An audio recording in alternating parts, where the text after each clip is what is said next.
تصور کنید که شما یک خلبان 22 ساله هستید که در یک اتاق همراه با دیگر دوستان خود که آنها هم مثل شما خلبان هستند نشستید و مشغول صحبت هستید که ناگهان فرمانده درب اتاق را باز می کند و وارد اتاق می شود و بدون هیچ مقدمه‌ای شروع به خواندن یک نامه می کند.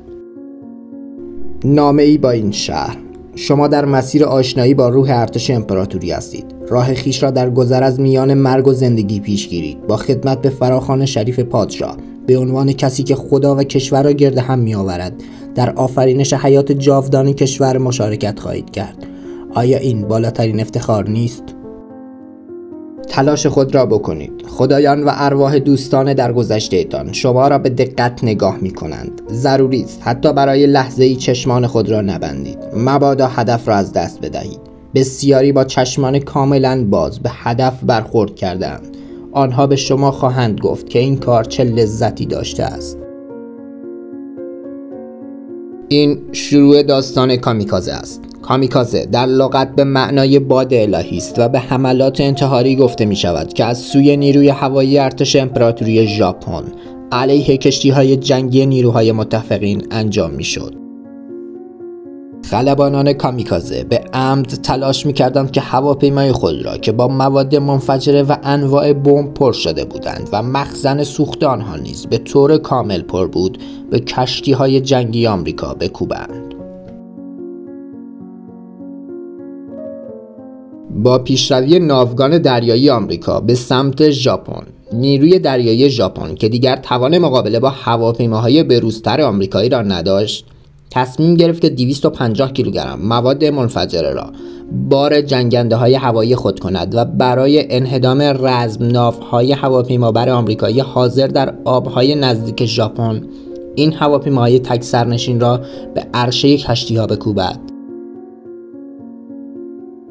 اما چرا به آنها کامیکازه گفته میشد و اصلا این واژه از کجا نشأت گرفته است؟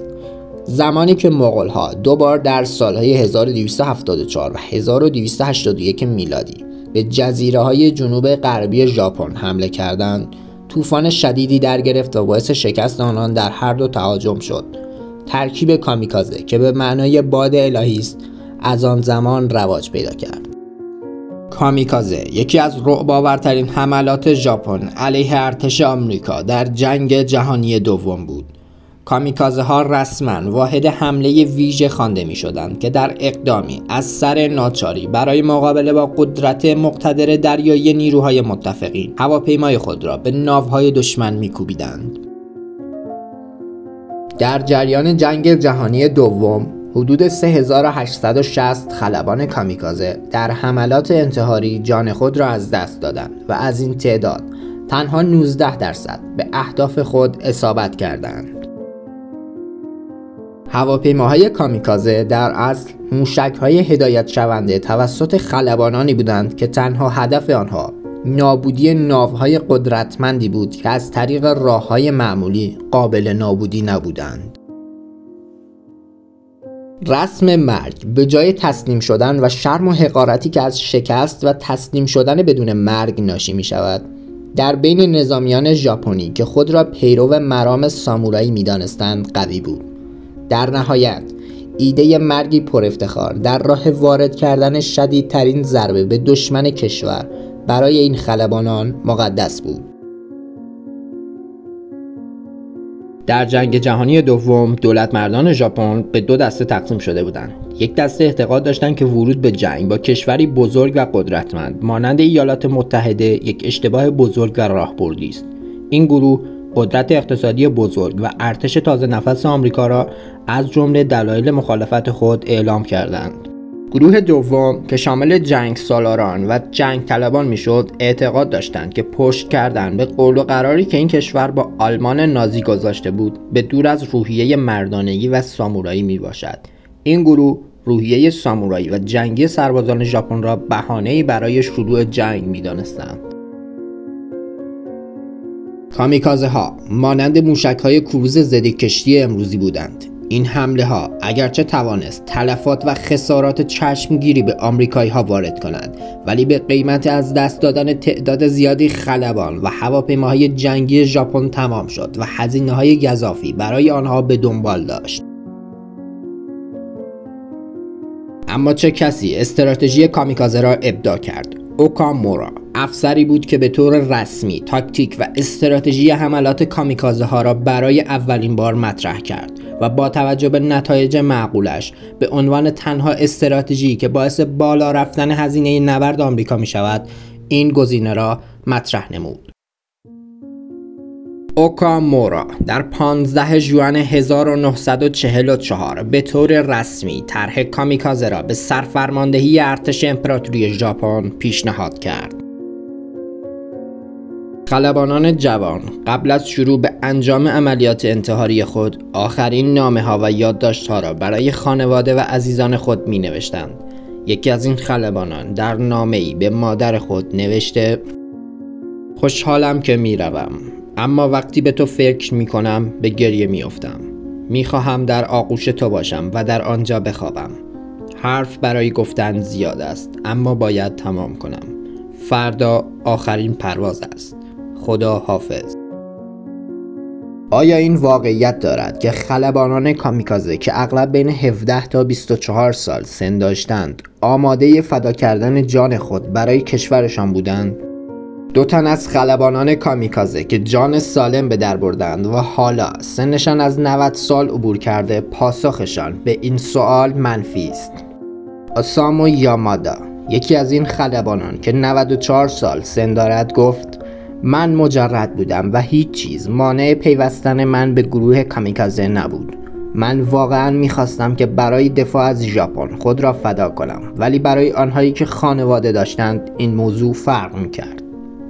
کیچی کوآهارا که 91 سال سن دارد از خلبانانی است که فکر خانواده‌اش او را راحت نمیگذاشت. او که در آن زمان فقط 17 سالش بود، لحظه ای را که به او اعلام شد باید به گروه کامیکازه بپیوندد چنین توصیف کرد: حس کردم ناگهان رنگم پرید. خیلی ترسیدم.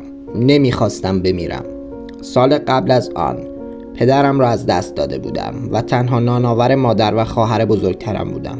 برای آنها پول میفرستادم و با خودم فکر میکردم اگر بمیرم چه کسی غذای آنها را تأمین خواهد کرد. کیچی میگوید وقتی موتور هواپیمایش مشکل پیدا کرد و مجبور شد به پادگان خود بازگردد خیالش راحت شد. خلبانان جوان در مضیقه بودند، زیرا وقتی از آنها خواسته میشد که اگر کسی علاقه‌ای ندارد و نمیخواهد داوطلب شود دستش را بالا ببرد، با فشاری که به آنها وارد میشد و از ترس شرمساری و خجالت کشیدن و همچنین داشتن برچسب ترسو بودن بر پیشانی تا آخر عمر، کسی حاضر نبود دستش را بالا ببرد. نسل بعد از جنگ ژاپن در مورد خلبانان کامیکازه نظرات مختلفی دارند. عده‌ای این حرکت خلبانان را قهرمانانه توصیف می‌کنند و برخی دیگر این حرکت را غیر منطقی و احمقانه. برخی از مردم ژاپن تاکتیک انتحاری کامیکازه ها را جنون‌آمیز قلمداد می‌کنند، در حالی که ملی‌گرایان ژاپن معتقدند کامیکازه ها قهرمانان فداکار مردم ژاپن هستند که فقط برای دفاع از کشور دست به چنین خودکشی زدند. مانند خلبان ژاپنی کیوشی اوگاوا، فردی که هواپیمای خود را در 11 می 1945 به ناو هواپیمابر USS بانکر هیل کوبید. بعد از برخورد اوگاوا 389 نفر از 2600 خدمه این ناو بر اثر این حمله کامیکازه کشته شدند. هر آنچه که باشد، این حرکت خلبانان ژاپنی برای دفاع از کشورشان قابل تحسین است. ژاپنی ها حدود 4000 نفر از وطن پرست ترین خلبانان خود را در راه دفاع از ژاپن فدا کردند. نتیجه این حرکت برای ژاپن و امپراتورش چیز زیادی نبود جز از دست دادن خلبانان عاشق وطن. نظر شما چیست؟ آیا این کار آنها واقعا درست بود؟ لطفاً نظر خود را در رابطه با حملات کامیکازه در قسمت کامنت ها برای ما بنویسید و بیان کنید. اگر شما جای آنها بودید آیا حاضر به انجام چنین کاری بودید یا خیر؟